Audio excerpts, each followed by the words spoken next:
नमो नमः. आयुर्वेदाचे आद्य दैवत श्री धन्वंतरी यांच्या स्तवनाने आपण सुरुवात करूया. वैद्य माधुरी विटेकर.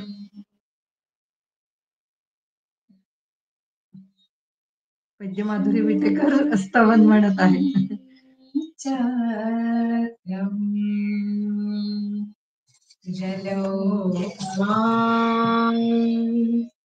दधतमृतघटम् चारुदौर्भीषतुल्यभिः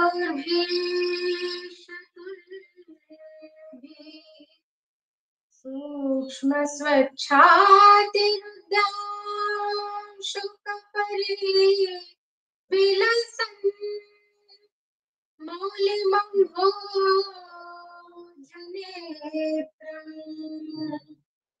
कालाम्भोदो ज्वलाङ्गम् कटितटविलसश्चारु पीताम्बराढ्यम्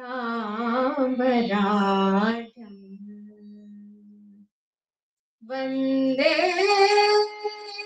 धन्वन्तरिन्तम्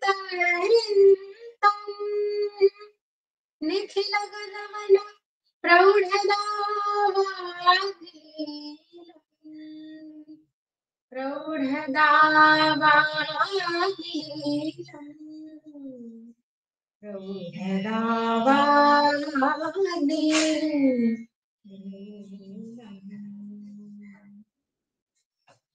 धन्यवाद.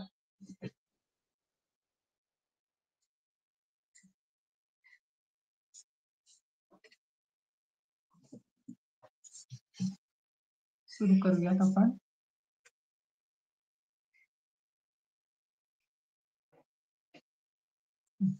आपण शारंधर संहितेतली स्नेह कल्पना पाहत होतो.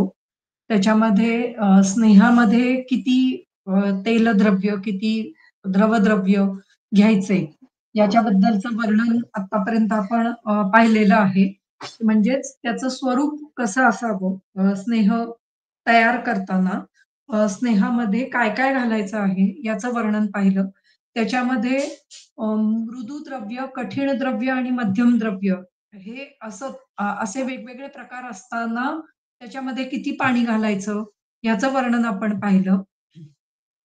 त्यानंतर 1 कर्ष ते 1 पल इतकं द्रव्य असेल तर किती पाणी घालायचं, तर 16 पट पाणी घालायचं. त्यानंतर 1 कुडवं ते 1 पल ते 1 कुडवं इतकं असेल तर 8 पट पाणी घालायचं आणि प्रस्थाच्या पुढे खारीपर्यंत हे 4 पट पाणी घालायला सांगितलेलं आहे. हेही आपण पाहिलं.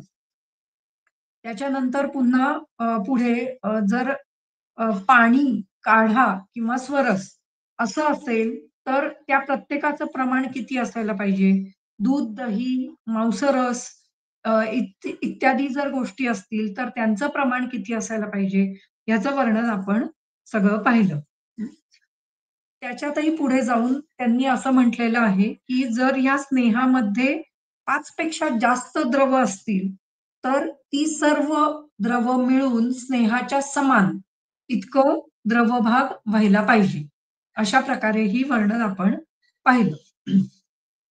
पुढे आता दिलेलं आहे की पुढचा 9वा श्लोक आहे. इथे या ठिकाणी दिलेला आहे केवल क्वाथपाके विधानम आह.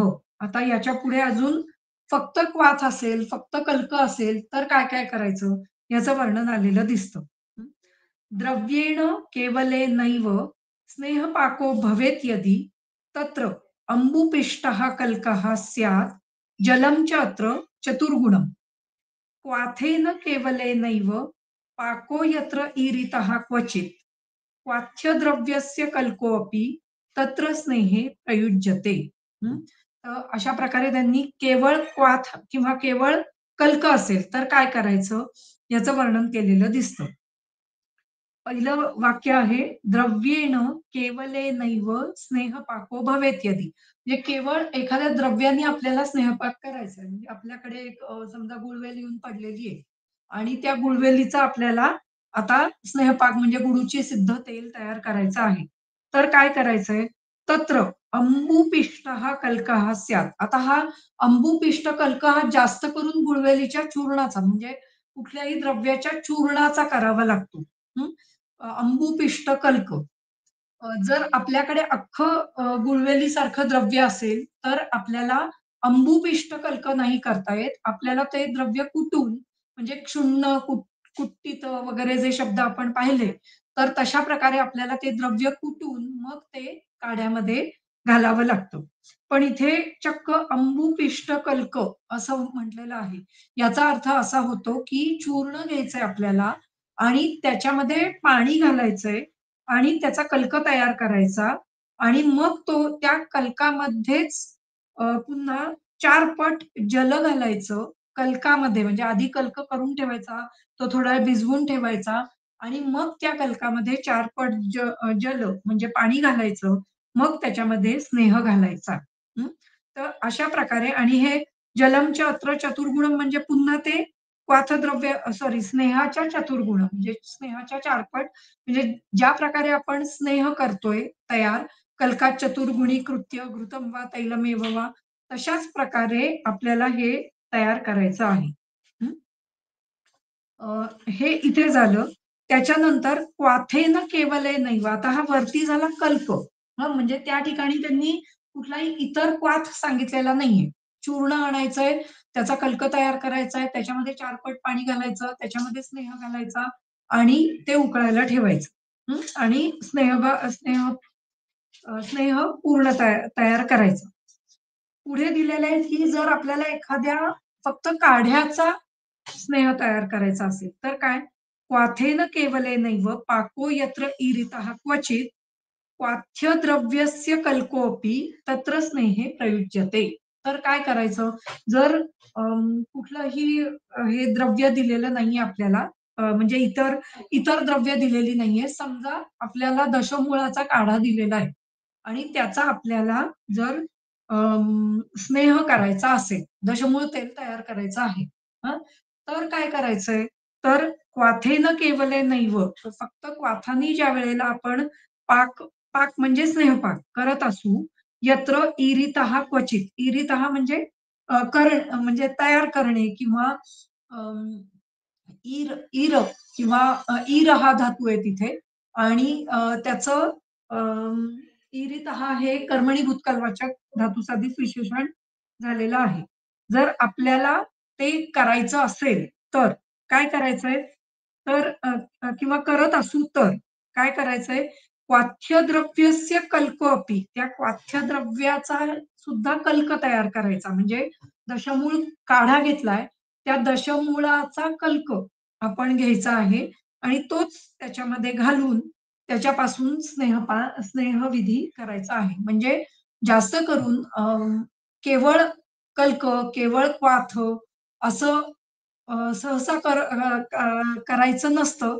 अ, बरेच वेळेला म्हणजे आम्ही आमच्या इथे दशमूळ तेल किंवा सहचर तेल असं करत होतो. म्हणजे करतोय, अजूनही करतोय. पण ही जी मेथड आहे ती जरा अजून चांगली योग्य वाटते. कल्क घातल्याने त्या स्नेहपाकाची सिद्धी ही अजून चांगल्या प्रकारे होते.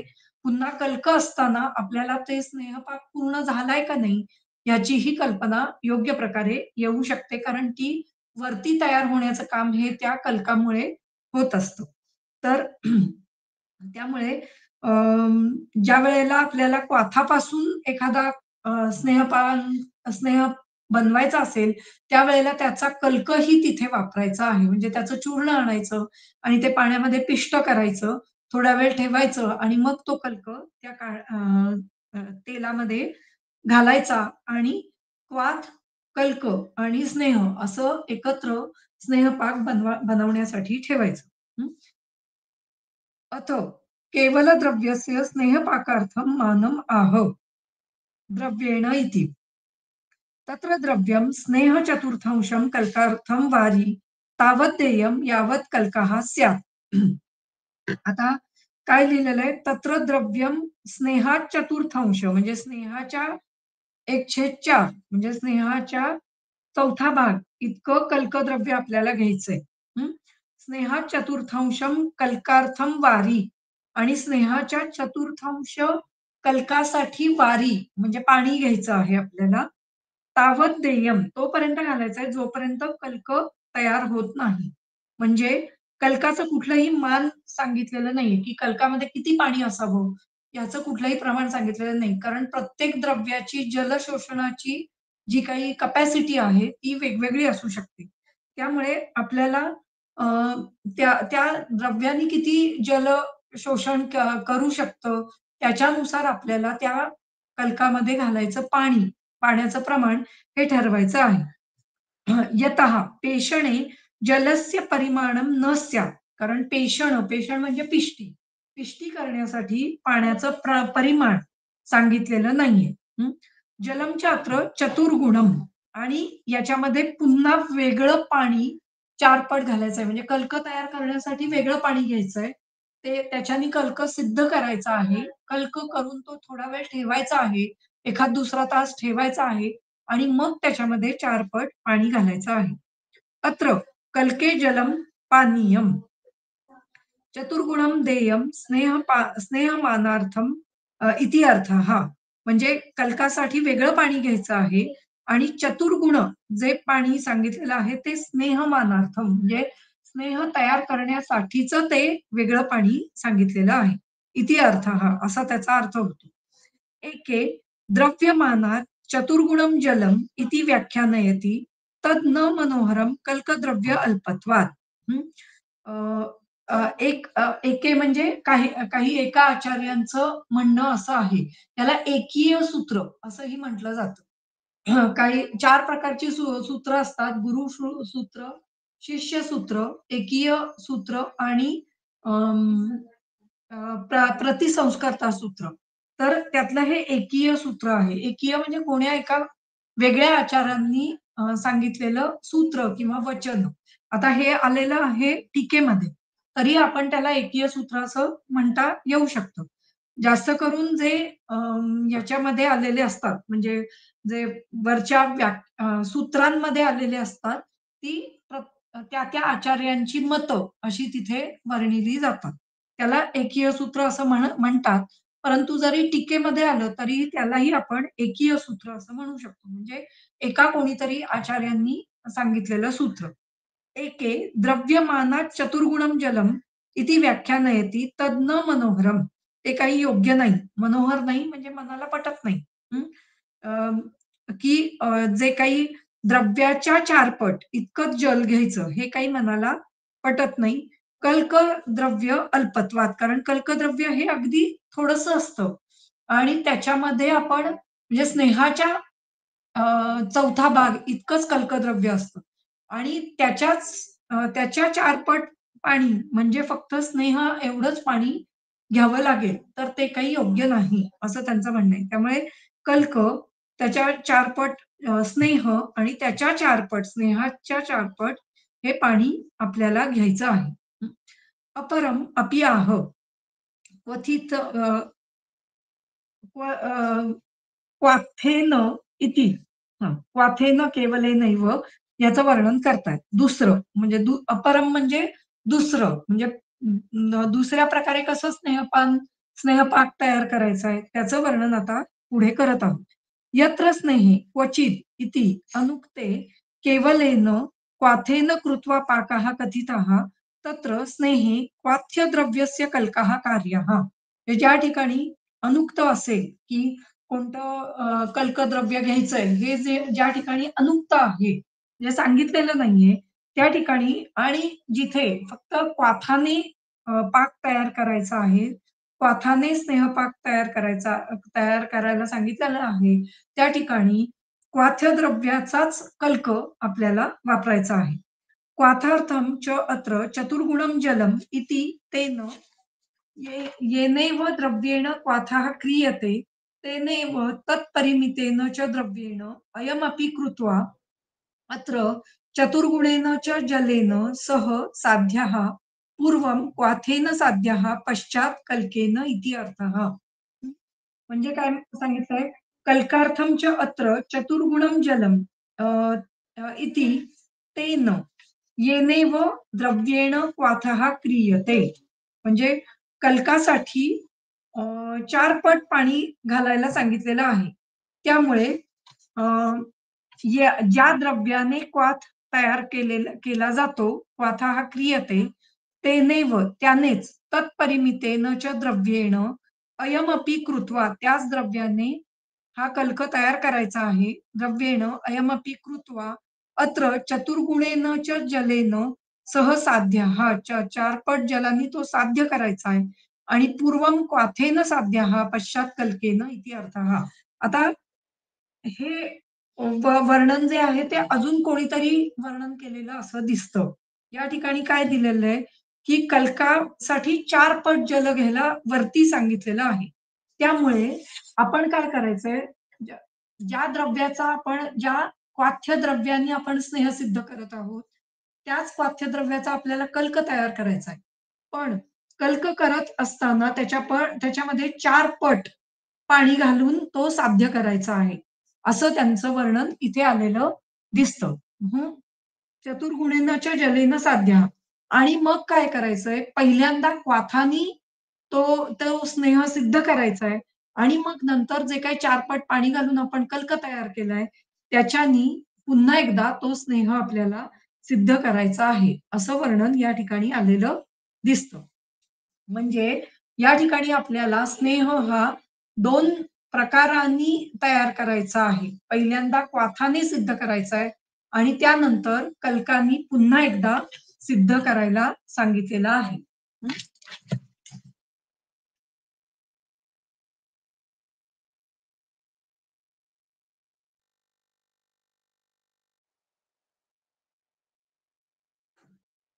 गूढार्थ टीकेमध्ये पुढचं वर्णन आलेलं आहे.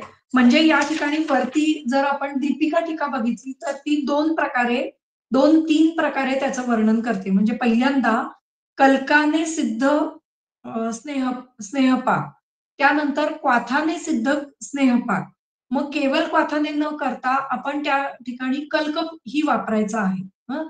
कल्क कसा सिद्ध करायचा तो वरती सांगितलेला आहे त्या पद्धतीने सिद्ध करायचा. तिसरं मत असं आहे, की क्वाथाने ज्यावेळेला नुसतंच स्नेहपाक आपल्याला तयार करायचा आहे, त्यावेळेला आपल्याला कल्क ही सिद्ध करून ठेवायचा आहे. तो वरच्या पद्धतीने 4 पट पाणी घालून कल्क सिद्ध करायचा आहे.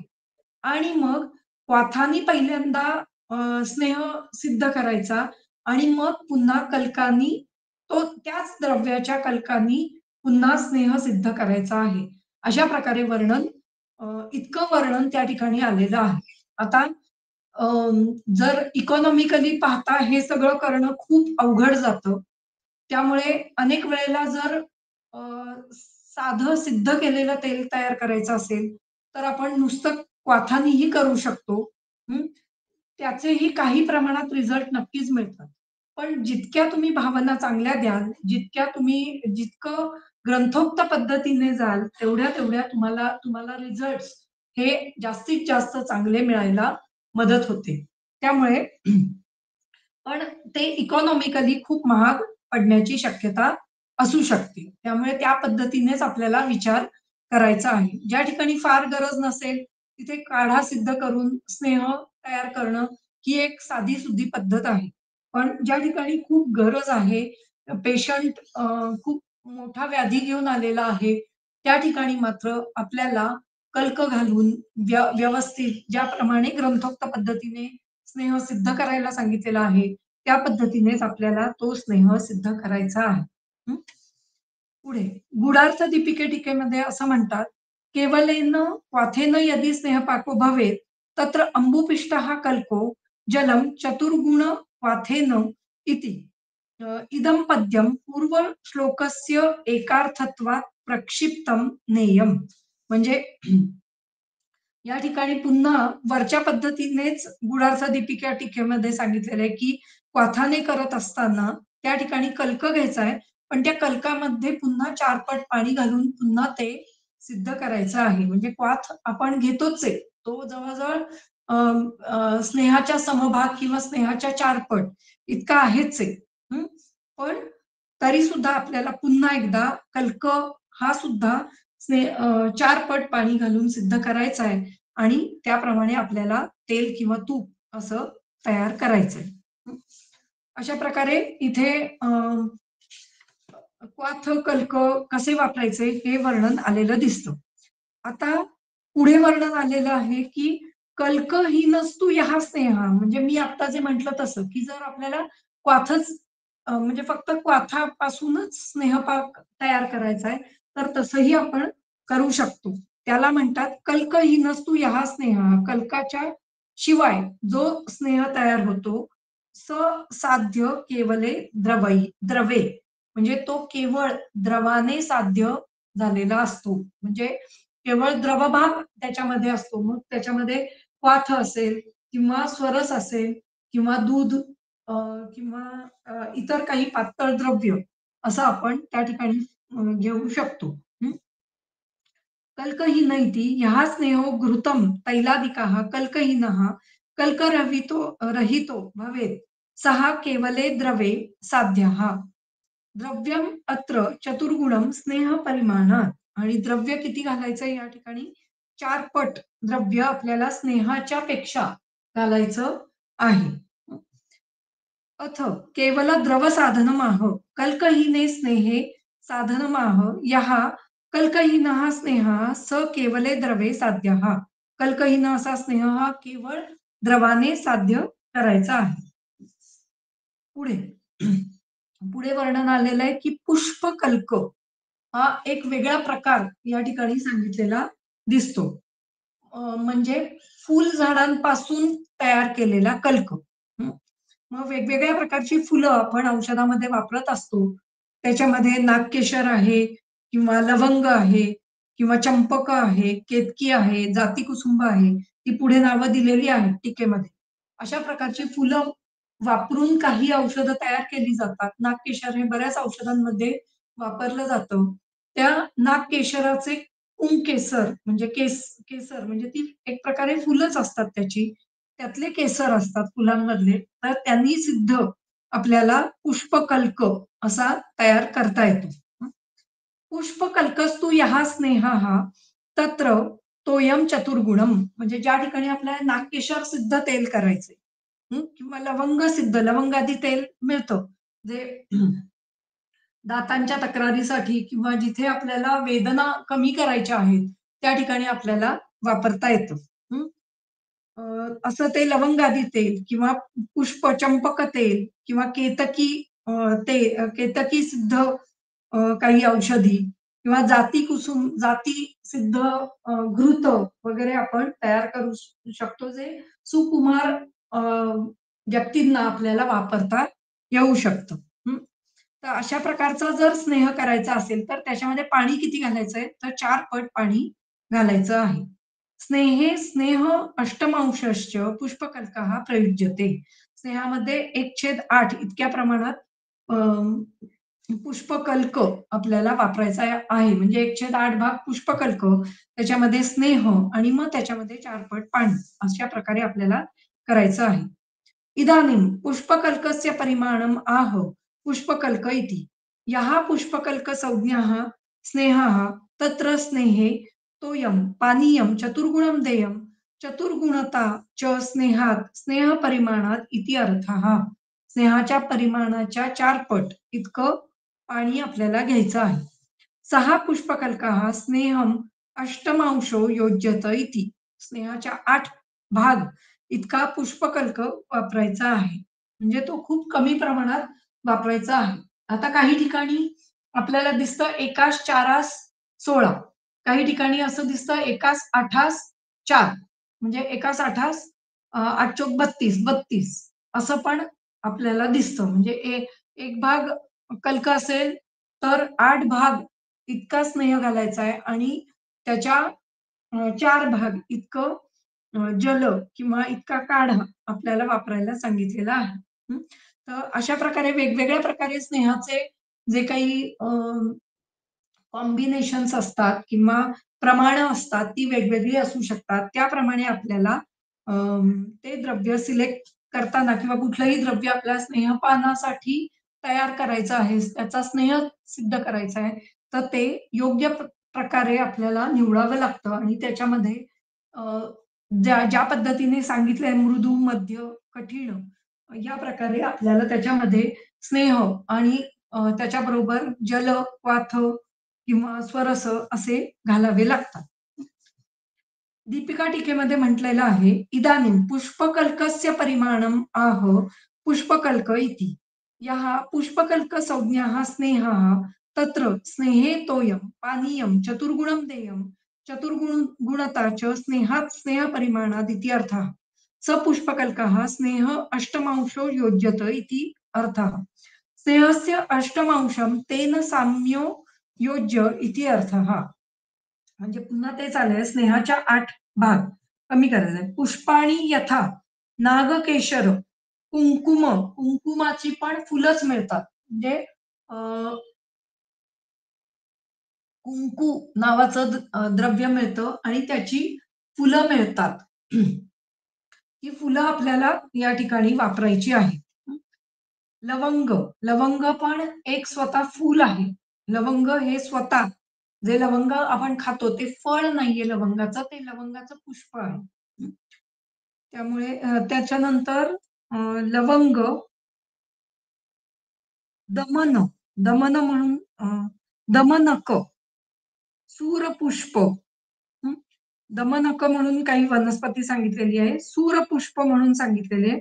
चंपक, चंपक माहितीये चमेली, चमेली म्हणून जे असतं ते फूल. उत्पल, उत्पल म्हणजे कमळ.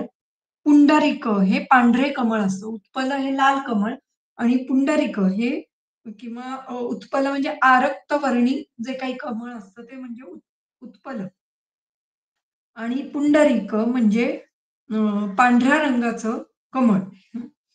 अ, केतकी म्हणजे केवडा. आणि जाती, जाती म्हणजे जाई आणि कुसुंब, कुसुंब म्हणजे खरं तर करडई. मग करडईचं फूल कदाचित तिथे अपेक्षित असावं. प्रभृतीनी अशा प्रकारे अनेक प्रकारची फुलं आपण पुष्पकल्क म्हणून वापरू शकतो. एके पुष्पकल्कः प्रयुञ्जित इति अस्य स्थाने अत्र कल्कं प्रयुज्यते इति पठन्ति व्याख्यानयन्ति तत्र पत्रकल्कं प्रक्षेपम् आहुः. एके म्हणजे कोण्या एका आचार्यांनी असं म्हटलंय, पुष्पकल्कः प्रयुज्यत इति अस्य स्थाने अत्र कल्कं प्रयुज्यते म्हणजे या ठिकाणी जिथे आपल्याला पुष्पकल्क वापरावीत असा जेव्हा आदेश असेल त्याच्या स्थानी त्या ठिकाणी पुष्पाचे कल्क, पुष्प स्वरूपी कल्क किंवा पुष्प ज्यांना आहेत त्यांचाच कल्क आपल्याला वापरायचा आहे. इति पठन्ति व्याख्यानयन्ति अशी व्याख्या आहे. तत्र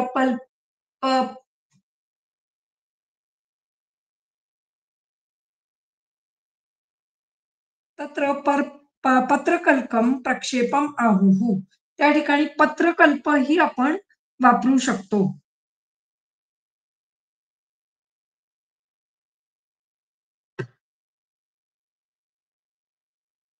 म्हणजे त्या द्रव्याचाच पत्रांचा कल्क असाही आपण या ठिकाणी वापरू शकतो. म्हणजे पुष्पकल्क म्हणत असताना त्या ठिकाणी जो कल्क तयार करायचा आहे तो पत्रांचा कल्क असंही एका आचार्यांचं मत आहे. तथाही गंध निर्यास पुष्पाणाम सिद्ध शीते अवतारिते प्रक्षेपो गंधवृद्ध्यर्थम पत्रकल्कम तु तद्विदुः. म्हणजे गंध, निर्यास, अ, पुष्पांचा गंध किंवा पुष्पांपासून येणारा स्त्राव निर्यास, शीत सिद्ध शीते अवतारिते प्रक्षेपो गंधवृद्ध्यर्थम. हा गंध किंवा हा निर्यास कशासाठी वापरायचा आहे तर जे काही आपण तेल तयार करू त्या तेलामध्ये गंध आणण्यासाठी, गंध वाढवण्यासाठी, गंध वृद्ध्यर्थम त्या ठिकाणी आपल्याला ते त्या पुष्पाचा निर्यास किंवा पुष्पाचा गंध आपल्याला तिथे वापरायचा आहे. सिद्ध शीते अवतारिते या शब्दाचा अर्थ आहे की स्नेहपाक सिद्ध झाल्यानंतर तो जेव्हा शीत होईल, शीत अवतारिते म्हणजे शीत होईल त्यानंतर हा प्रक्षेप स्वरूपात गंध गंध वृद्धीसाठी, गंध वाढवण्यासाठी, त्या द्रव्याचा गंध वाढवण्यासाठी त्याच द्रव्याचा कल्क या ठिकाणी वापरायचा आहे. म्हणजेच पुष्पाच्या जागी कल्क वापरायचा असं त्यांचं म्हणणं नाहीये. पुष्पकल्क हा स्नेह सिद्ध करायलाच आपल्याला वापरायचा आहे. परंतु ज्या वेळेला आपल्याला त्या गंधाची गरज आहे, ज्या वेळेला आपल्याला ते तेल जे आहे त्याला गंध काहीतरी येणं अपेक्षित आहे, त्या ठिकाणी आपल्याला पत्रकल्क वापरायचा आहे. पत्रकल्कम तू तत् विदुः. पुष्पकल्कैः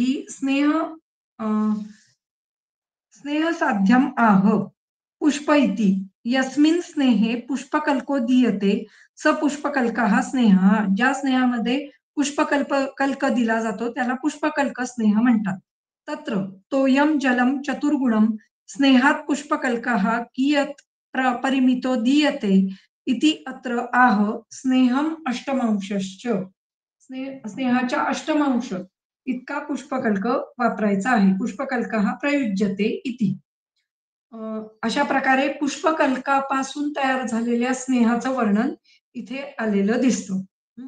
आता याच्या पुढचा थोडासा भाग जो आहे तो स्नेहाची सिद्धी लक्षणं सांगितलेली आहे, जी आपण खूप अगदी युजी मध्ये असताना, सेकंड इयरला असताना यातल्या कित्येक गोष्टी आपण शिकलेल्या नसतो. ही जी खालची स्नेह सिद्धी लक्षणं आहेत ती आपण सेकंड इयरला असताना ती आवर्जून घेतली जातात, किंवा स्नेह पाक कसा करावा आणि तो स्नेह सिद्ध झाला हे कसं समजावं याचं वर्णन याच्यामध्ये आलेलं असतं, आणि बरेच जणांचा हा श्लोक पाठही असतो. पण ह्याच्या आधीचे जे काही आपण पाहिले त्यातले कित्येक गोष्टी आपल्याला लक्षात येत नाहीत, किंवा कधीही आपल्याला नजरेखालून, आपल्या डोळ्याखालून गेलेल्या नसतात. तर शारंधरातून या गोष्टी करणं हे जे द्रव्यगुणचे विद्यार्थी आहेत किंवा भेषज कल्पनेचे विद्यार्थी आहेत त्यांच्यासाठी खूप आवश्यक आहे. आणि त्यांनी खरोखरच आपली जी काही द्रव्य सिद्धीच्या ज्या काही किंवा कल्पना तयार करण्याच्या ज्या काही मेथड्स आहेत त्या शिकणं ह्या आवश्यक आहेत. त्यांनी आपण योग्य प्रकारे एखादा कल्प तयार करू शकतो आणि तो रुग्णांना देऊ शकतो. तर इदानीं स्नेहानां संसिद्धी लक्षणानि आह. संसिद्धी म्हणजे सम्यक सिद्धी ही संसिद्धी ही. तर स्नेहाची सम्यक सिद्धीची लक्षणं इथे सांगितलेली आहेत. वर्तिवत स्नेह कल्कस्यात यदि यदा अंगुल्यादि विमर्दितः शब्दहीनो अग्नि निक्षिप्तः स्नेह सिद्धो भवेत् तदा. यदा फेनोद्गमस्तैले फेनशान्तिश्च सर्पिषि गंधवर्ण रसोत्पत्ती स्नेह सिद्धीस्तदा भवेत्. स्नेहपाकस्त्रिधा प्रोक्तो मृदुर्मध्य खरस्तथा ईषत् ईषत् सरस कल्कस्तु स्नेहपाको मृदुर भवेत्. मध्यपाकस्य सिद्धिश्च कल्के नीरस कोमलः ईषत् कठिण कल्कश्च स्नेहपाको भवेत्.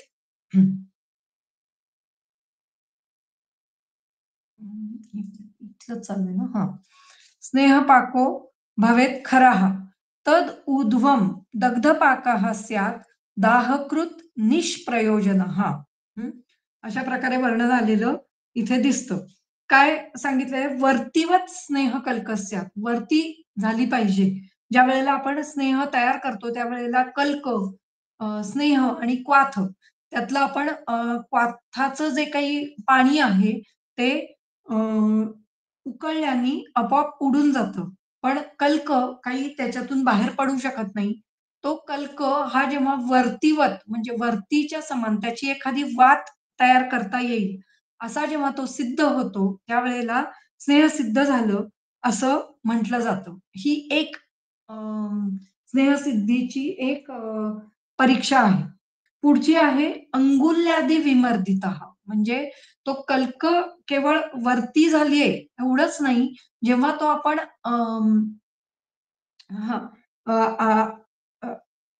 वरती होत असताना ती कशी, तर वरती कशी तयार करायची ती, तर अंगुल्यादि विमर्दिता, अंगुलीने ती मर्दन करून आपल्याला ती वरती तयार करायची. हे ऍक्च्युली हे एक पूर्ण स्नेहसिद्धीचं लक्षण आहे.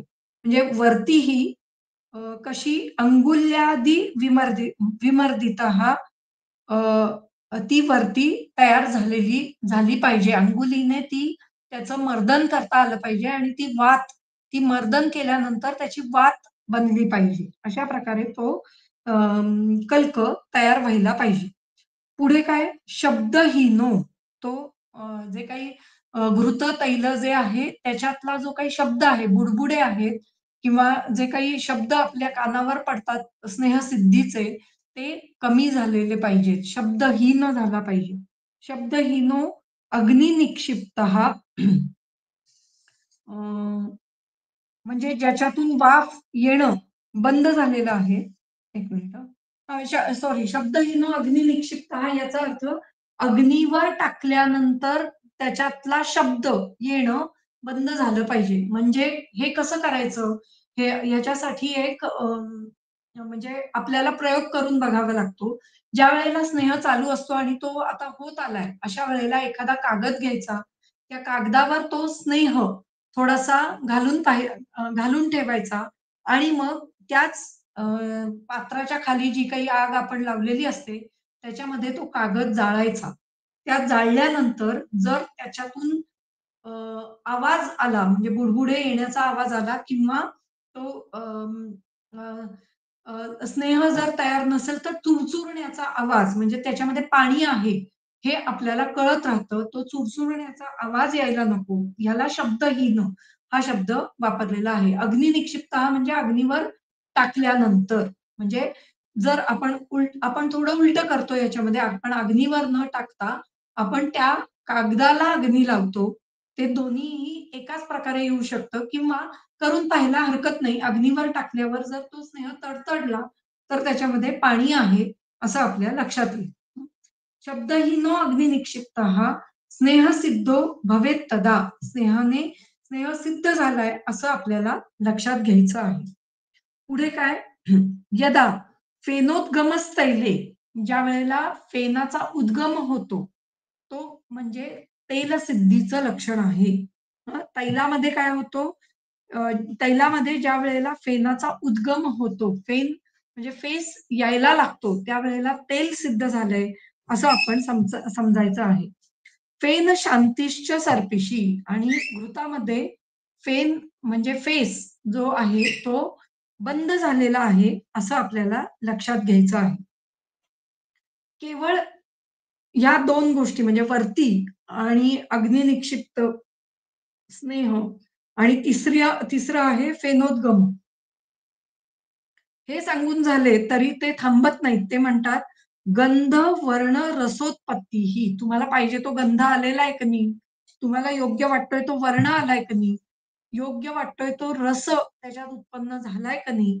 याचीही परीक्षा आपल्याला करायची आहे. याच्यामध्ये अजून एक परीक्षा म्हणजे आम्ही जी करतो ती जेव्हा आपण स्नेह सिद्ध करत असतो, त्यावेळेला जर आपण ते स्नेह हलवला, तर वरती जी असते किंवा जे काही कल्क असतो तो हळू-हळू वरती यायला लागतो आणि तो तरंगायला लागतो. जर कल्क खूप मोठ्या प्रमाणात असेल तर तो न तरंगता एका बाजूला होतो. म्हणजे पात्राच्या एका बाजूला होतो आणि आपल्याला खालचं जे पात्र आहे ते पूर्णपणे एकदम त्याचा जो खालचा बेस आहे तो आपल्याला दिसायला लागतो. इतक्यापर्यंत जेव्हा जोपर्यंत आपला स्नेह तयार होत नाही, तोपर्यंत आपल्याला त्याचा पाक हा करत राहिला पाहिजे. स्नेहपाक होण्याला कुठलंही अं, टाईम लिमिट किंवा 2 तासातच झाला पाहिजे, 3 तासातच झाला पाहिजे, 4 तासातच झालं पाहिजे, असं प्रमाण आपण सांगू शकत नाही. किती आपण जल वापरतोय, किती कल्क वापरतोय, याप्रमाणे अगदी आज सेम प्रमाणामध्ये कल्क, क्वाथ घेऊन तयार केलेलं घृत आणि उद्याला तेवढंच घेऊन कल्क, क्वाथ घेऊन तयार केलेलं घृत यांच्यामध्येही वेळ ही सांगता येत नाही. म्हणजे सेमच प्रमाण, सेमच मात्रा आणि सेमच द्रव्य वापरून केलेल्या औषधामध्येही किती वेळाने तो स्नेह तयार होईल याचं टायमिंग आपल्याला देता येत नाही. त्यामुळे आपण स्नेह सिद्ध झालाय ही आपली जी काही स्नेहसिद्धीची लक्षणं आहेत त्याच्यावरूनच आपल्याला हे लक्षात घ्यायचं आहे. हं. आणि त्याचा गंध, वर्ण, रस चांगला उत्पन्न झालाय का नाही, हे आपल्याला गंध तर बाहेरच्या खोलीत बसलं तरी सुद्धा त्याचा गंध आपल्याला कळतो. आतमध्ये तूप शिजतंय, अगदी मग ते घरातलं तूप का असेना, ते जर शिजत असेल लोण्यापासून तूप तयार करायलाही ह्याच सगळ्या ज्या काही परीक्षा आहेत त्या आपल्याला करायच्या आहेत. तेव्हाच तो व्यवस्थित घृताचा जो काही पाक आहे तो आपण तयार करू शकतो आणि तो त्याने तशा प्रकारे सिद्ध झालेलं घृत हे खूप छान आणि चवीलाही छान लागतं. त्याचा गंधही छान येतो. वर्णही खूप सुंदर निर्माण होतो. त्याला जी काही काय अ, तुपाला एक कणी म्हणतात. ती ही कणी ही खूप छान त्याच्यामध्ये पडलेली आपल्याला दिसते. त्याच्यामध्ये साधारणतः तूप तयार करताना म्हणजे लोण्यापासून जेव्हा आपण तूप तयार करतो, त्यावेळेला त्याचा जो काही अ, बेरी जी असते ती थोडी लालसर रंगावर न्यावी लागते. तर तो मध्यम पाक व्यवस्थित होऊ शकतो. जर ती खूप लालसर झाली, काळ्या रंगापर्यंत जायला लागली, तर ते तूप खरं-पाकी होऊ शकतं आणि जर ती पांढरीच ठेवली किंवा पिवळीच ठेवली, तर तो मृदू पाक होण्याची शक्यता असते. म्हणून अ, ज्या वेळेला बरोबर ती लालसर रंगावर जाते, त्यावेळेला आपल्याला हाताला कळतं, की तो जो त्याच्या आतला जो काही कल्क निर्माण झालेला आहे, म्हणजे अ, त्याच्यामध्ये जे काही कदाचित जे काही लॅक्टिक ॲसिड आपण म्हणू शकू, की त्याचे जे काही कण एकत्र येऊन नंतर जो काही त्या लोण्यामधला जो काही गाभा बेरी स्वरूपात आपल्याला मिळतो, ती सुद्धा वरती त्याचीही वरती आपल्याला तयार करता येते. जेव्हा ते लालसर रंगावर तूप जातं त्यावेळेला. हं. तर त्यामुळे जरी आपल्याला ही अ, हे जे पाक किंवा वेगवेगळ्या प्रकारची औषधं तयार करायची आहेत.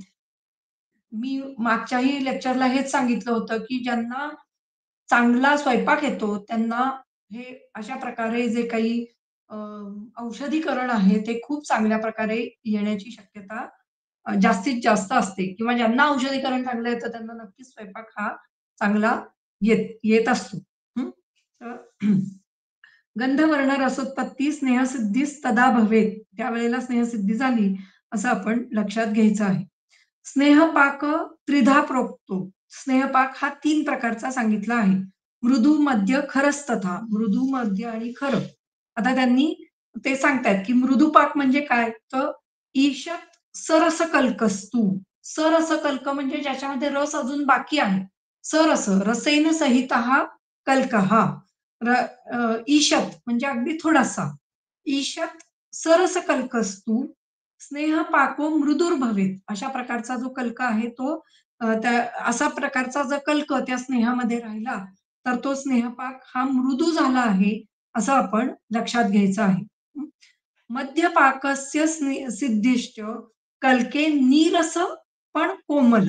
नीरस, निर्गतः रसः यस्मात् तद् नीरसः अ, च कोमलः च नीरसकोमलः.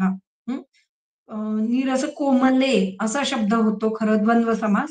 कारण द्विवचन आहे. पण नीरस कोमलः ही त्याची प्रथमा वापरलेली आहे. मध्यम पाकाचा जर कल्क झाला, तर तो कसा असतो नीरस म्हणजे ज्याच्यातून रस निघून गेला, पण तरीही अजून तो सॉफ्ट आहे. त्याचा खरं पाकावर गेलेला नाहीये. हा मध्यम पाक झाला. ईषत् कठीण कल्कस्तु. जर तो अ, कल्क अजून थोडा अजून कठीण झाला, तर काय? स्नेहपाको भवेत खरः. स्नेहपाक हा खरं स्वरूपाचा झालाय, असं आपण इथे लक्षात घ्यायचं आहे. तद ऊर्ध्वम त्याच्यापेक्षा ऊर्ध्व त्याच्यापेक्षा जास्त पाक जर अजून करत राहिलो, तद ऊर्ध्वम दग्ध पाकः स्यात्. त्याला दग्ध पाक असं म्हटलं जातं. दग्ध पाकः स्यात् दाहकृत हा जो पाक आहे तो दाह निर्माण करणारा आहे. दाहकृत निष्प्रयोजनः आणि त्याचं कुठलंही प्रयोजन राहत नाही. ते आपण वापरू शकत नाही. त्यामुळे प्रयोजन शून्य असा तो पाक किंवा असा तो स्नेह होतो. तो तसाच्या तसा टाकून द्यावा लागतो. तो आपल्याला वापरता येत नाही. हं. तर अशा प्रकारे इथे त्यांनी मृदू पाक, मध्यम पाक, खरं पाक आणि दग्ध पाक यांचं वर्णन केलेलं आपल्याला दिसतं.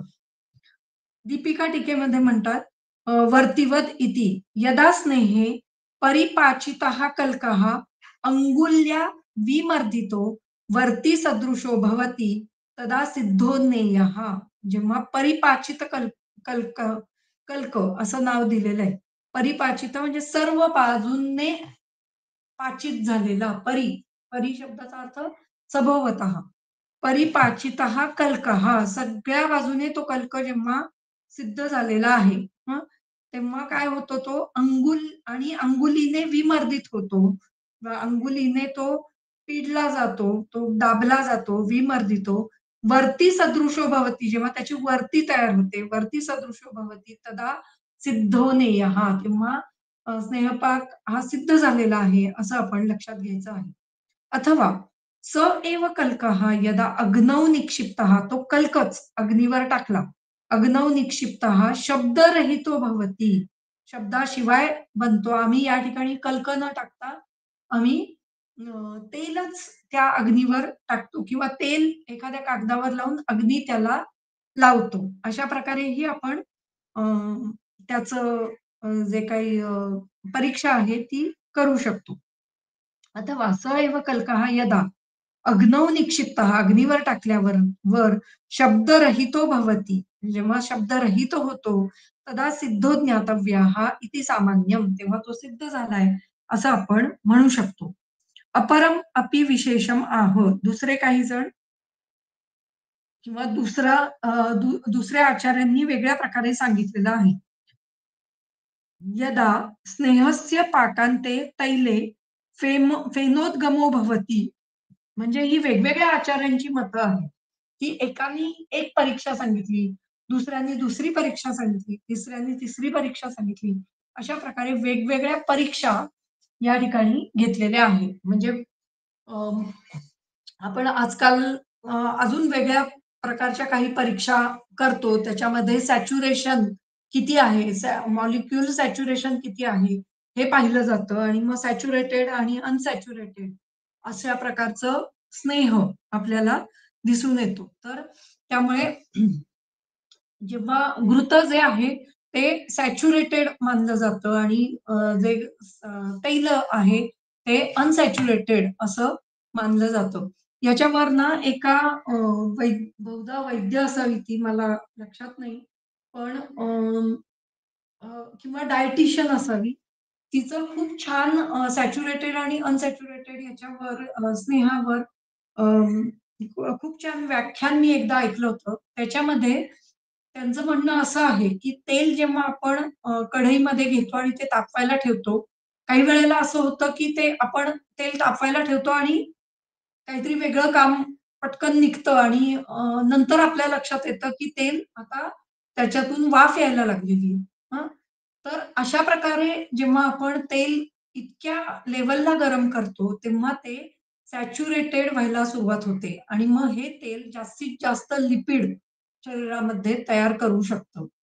कारण त्याचं सॅच्युरेशन वाढलेलं आहे. त्याचं बॉन्डिंग जे आहे ते खूप जास्त प्रमाणात आहे.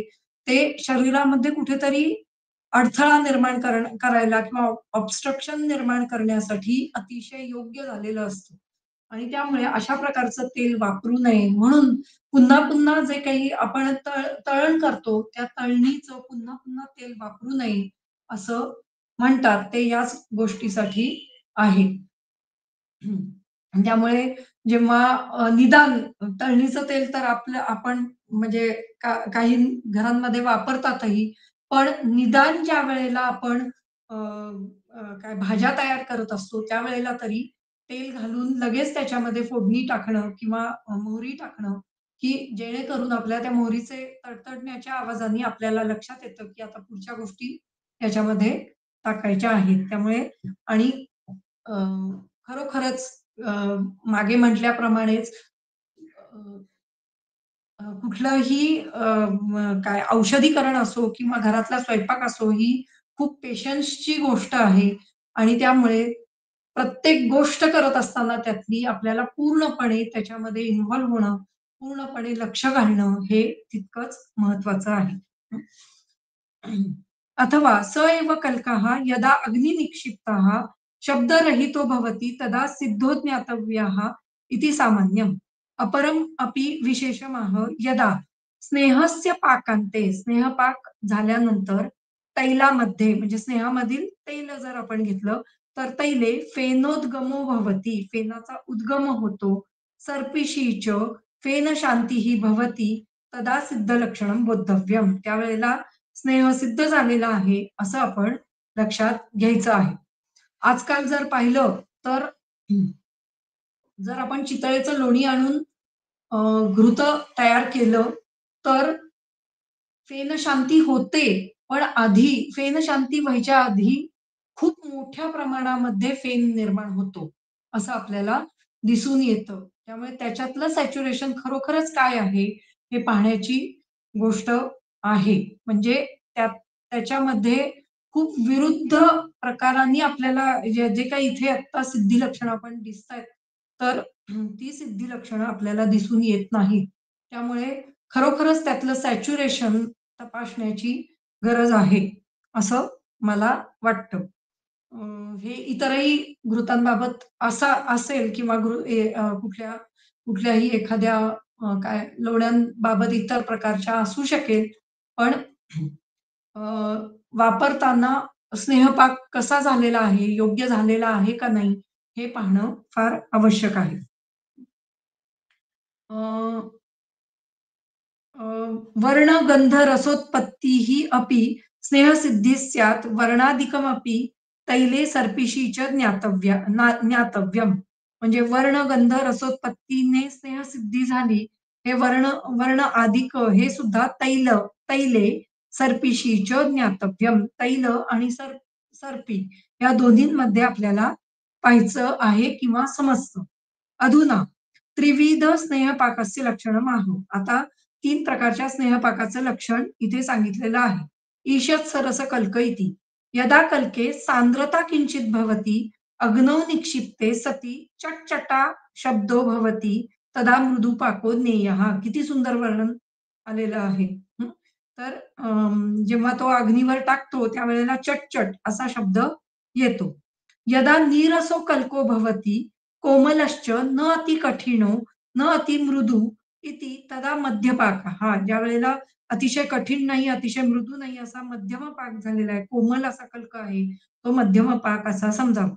यदा किंचित कठीण कल्को जातः नीरसश्च भवति तदा खरं पाक इति. ज्यावेळेला किंचित कठीण असा कल्क तयार होतो आणि तो नीरस असा होतो तेव्हा खरं पाक झाला असं आपण समजावायचं.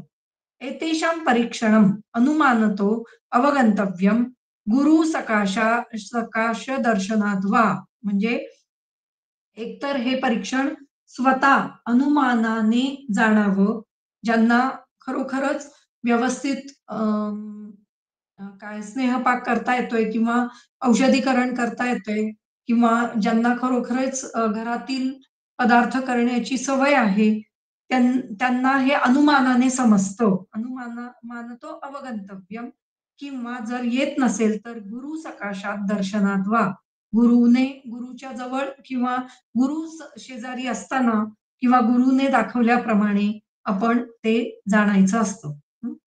तद उध्वम खरपाकात उध्वम यदा स्नेहकल्कः कठीणतरो भवति तदा दग्धो नेयः. जेव्हा खरपाकाच्या वरती जाईल त्यावेळेला तो कठीणतर होतो आणि त्याला दग्ध असं म्हटलं जातं. सच सर्व कर्मसु निष्फलः स्यात्. तो सर्व कर्मांमध्ये निष्फल असा मानला जातो. दाहकरश्च भवति आणि तो दाहकर असा होतो, असं आपण लक्षात घ्यायचं आहे. इदानीं स्नेहसिद्ध लक्षणम् आह. स्नेहसिद्धीची लक्षणं. यदा स्नेहकल्कः अंगुल्यावर्तितः वर्तीकृतः वर्तीवत भवेत. म्हणजे अंगुल्यांनी वरती करत असताना वरती समान होतो, असं वरती केल्यावर वरती समान होतो. अग्निनिक्षिप्तः अग्नीवर टाकल्यावर शब्दहीन होतो. तदा सिद्धम वदेत. तेव्हा सिद्ध झाला असं समजावं. यदा वर्णगंध रसोत्पत्तीः तदा अपि स्नेहसिद्धी भवेत. हे लक्षात येतंय. इतीच लक्षणं वर्ण तैलपक्ववर्णो रक्तादिही म्हणजे तेल पक्व झाल्यावर त्याचा वर्ण कसा होतो? आरक्तवर्णी किंवा रक्तवर्णी असा होतो. गंधः सुगंधत्वम गंध कसा होतो? सुगंधी गंध येतो. रसोत्पत्तीही मधुरादी रसोत्पत्तीही काही तेलं ही मधुर रसाची असतात, काही आम्ल रसाची, काही कटू रसाची. अं, अ, अनुलोमन तेल हे आम्ल रसात्मक आहे. म्हणजे ते त्याच्यामध्ये अधिक चिंचेचा कोळ असतो. पण ते जेव्हा सिद्ध होत असतं, त्यावेळेला एक प्रकारचा मधुर गंध येतो आणि तो मधुर गंध आल्यानंतर त्याच्यामध्ये आपल्याला सैंधव घालायचं असतं. असं चक्क वर्णन आलेलं दिसतं. अनुलोमन तेलाचं वर्णन करत असताना लक्षात नाही ते कुठे आलेलं आहे. कदाचित ह्याच्यातच पुढे आलं असावं किंवा मग तो वृद्ध वैद्यांचा पाठ असावा. पण मी एकदा बघून सांगते, की ते कुठे आलेलं आहे. पण अनुलोम तेल तयार करत असताना अशा प्रकारे आपल्याला ते सिद्ध झालंय का नाही, म्हणजे तेव्हाही ते सिद्ध झालेलं नसतं. तो मधुर असा गंध आल्यानंतर त्याच्यामध्ये सैंधव घालावं आणि मग पुन्हा ते उकळत ठेवावं आणि मग पूर्ण झाल्यानंतर अनुलोमन तेलाची वर्ती अजिबात कळत नाही. कारण ते वर्तीवत होतच नाही. कारण त्याच्यामध्ये चिंचेचा कोळ असतो. त्यामुळे चिंचेचा कोळ हा एकदम पातळ असतो. त्याची वर्ती तयार होत नाही. त्यामुळे ते अगदी पूर्ण खरं पाक किंवा मध्यम पाकाकडे आपल्याला जाता येत नाही. तो सिद्ध झालाय, खाली तेल पूर्ण सिद्ध झालेलं आहे, त्याच्यातलं पाणी उडून गेलेलं आहे. हे आपण इतरच लक्षणांनी किंवा मी सांगितलं त्याप्रमाणे एखादा कागद घेऊन त्याच्यावर स्नेह टाकून तो कागद जाळावा म्हणजे त्याच्यातला चटचट आवाज आपल्याला गेलेला आहे का नाही हे लक्षात येतं. तर अशा प्रकारे स्नेहसिद्धीचं वर्णन इथे केलेलं दिसतं. गंध सुगंधः रसोत्पत्ती मधुरादी रसोत्पत्तीः तदा अ, स्वेदन स्वेदन आलक्ष्यते. स्वेद न आलक्ष्यते. स्वेद म्हणजे अ, पुन्हा घाम म्हणा किंवा म्हणजे घाम इथे शब्द म्हणत असताना जे काही वाफ आपण म्हणू शकतो, की वाफ न आलक्ष्यते. वाफ येणं बंद झालेलं आहे. हं. तदा स्वेद न आलक्ष्यते. स्नेह हे अजून एक लक्षण आपण किंवा ही अजून एक परीक्षा म्हणून आपण घेऊ शकतो. स्नेहपाकस्य त्रिविधत्वम् आह. एको मृदुः, एको मध्यः, एक खरः एवं त्रिधा स्नेहपाकः. तेषां लक्षणमाह ईषत्सरसकल्कः, ईषज्जलकल्कः, मृदू स्नेहपाकः. ज्याच्यामध्ये थोडासा जल आहे अजून त्याला मृदू स्नेहपाक म्हणतात. नीरस कोमले कल्के सिद्धः पाको मध्यपाकः. नीरस कोमल असा कल्क म्हणजे मध्यपाक. नीरस कोमले जलसहिते आर्द्रे ईषत् कठिण कल्कः स्नेहपाकः खरः. नीरस कोमल झालेला आहे. अ, जलसहित जलसहिते आर्द्रे ईषत् कठीण कल्कः त्याच्यापेक्षा थोडा कठीण कल्क झालेला आहे. अ, नाही. या ठिकाणी मध्यपाक म्हणत असताना मध्यपाक कसा नीरस कोमले जलसहिते आर्द्रे इथपर्यंत मध्यपाकाचं वर्णन आलेलं दिसतं. हं.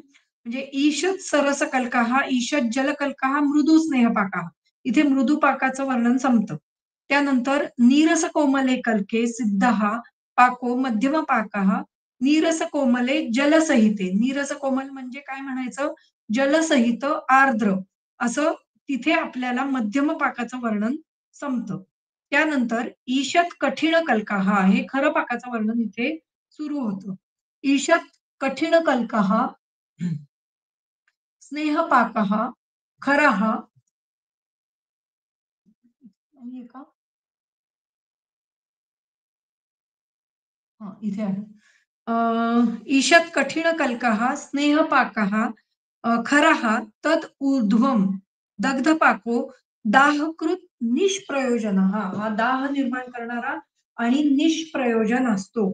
न कार्यकारी तो काहीही काम करू शकत नाही. अशा प्रकारे घृत आणि स्नेह कल्पना यांचं संसिद्धी लक्षणं इथे सांगितली गेलेली आहे. पुढचं हे आपण घेऊन टाकूया कारण एवढंच राहिलेलं आहे. मग पुढे त्याच्या पुढे जे काय वर्णन आहे ते संधान कल्पना आहे. ठीक आहे, संधान कल्पना पण आपण पुढे घेऊया. मग मग थांबूया तिथे कारण हे बरंच मोठं वर्णन आलेलं दिसतंय पुढे. हे मागच्या श्लोकापासून सुरू होतं म्हणजे मागच्या पानापासून ते पुढे घृत कल्पना इथपर्यंत हे वर्णन आलेलं आहे. त्यामुळे आज आपण इथे थांबूया. शुक्रवारी हे आणि संधान कल्पनेतला काही भाग असं आपण घेऊ शकतो. या ठिकाणी आपल्याला स्नेहपानाची संसिद्धी लक्षणं आज आपण पाहिली आणि काही इतर गोष्टी की त्याच्यामध्ये म्हणजे क्वाथा शिवाय म्हणजे कल्कानी युक्त असा स्नेह किंवा क्वाथानी युक्त असा केवळ क्वाथानी बनवलेला स्नेह अशा प्रकारचं स्नेहपान आपण आज स्नेहपाक आपण पाहिलेला आहे. पुढे जे वर्णन आहे ते चतुर्विध पाकाचं गुण त्यांनी तिथे म्हणजे मृदू पाक, मध्यम पाक, खरं पाक आणि अतिखरं पाक यांचं गुणकर्म वर्णन केलेलं आपल्याला दिसतं. या ठिकाणी आपण आज थांबूयात. काल क्लास घेता आला नाही म्हणून आज घेतला. काही कारणास्तव मी बाहेरगावी गेलेली असल्यामुळे कालचा क्लास नाही होऊ शकला. इथे आपण आज थांबूया. Thank you madam. छान समजलं हे सगळं. हो.